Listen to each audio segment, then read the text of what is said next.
Салом дӯстони азиз, боз як дастсафки нави мо ба тарабхонаи тоҷи зарин. Дӯстони азиз, шумо метавонед ҳамин гуна ба студияи мо фармоишед 98 858 39 метавонед ба ҳамин рақамҳо ба мо ба тамос баромада дархости худро кунед. Санҷар медиа ҳамеша дар хизмати шумо аст. Ба касе ки писанд омад, ҳатман лайк монда, комментария карданро фаромӯш насозед. Тӯйро то охир тамошо кунед. Mana bugun biz qizimiz mehribonlarning to'y nikoh kechalarida tilayapmiz. Men bu 2 yoshga uzoq umr, baxt, saodat tilayman. Kelgusi hayotlarida ulkan zafarlar bo'lsin deyman. Hammalaringga rahmat deyman.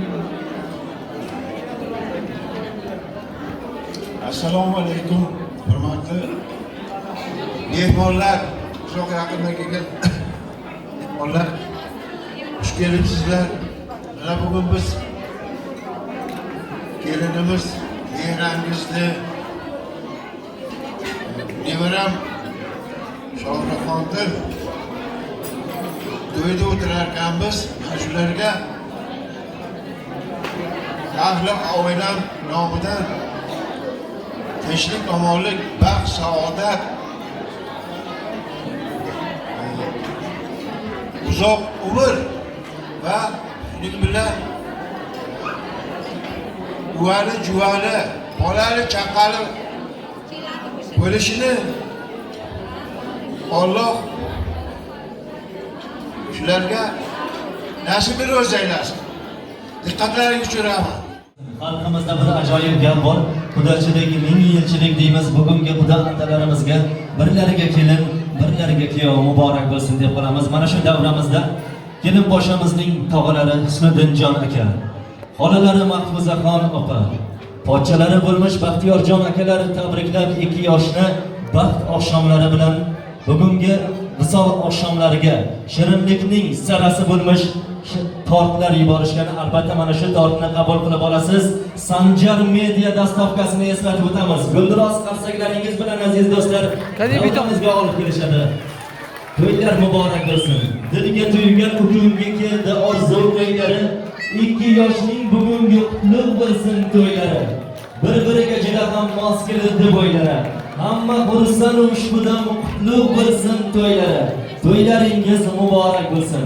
Bir-biringizga yarashgan bo'ylaringiz muborak bo'lsin. Keling aziz do'stlar, chin yurakdan 2 yoshning baxt visol oqshomlari uchun qarsaklarni to'xtatmaymiz. Guldiroz qarsaklar. Bugun albatta mana shu davrada tabriklar, raqslar yo'llanadi. Aziz ota-onalarimizni chiroyli qo'shiqlarga raqsga taklif etamiz. Marhamat. Marhamat, onajonlarimiz birgalikda.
Kelime boylan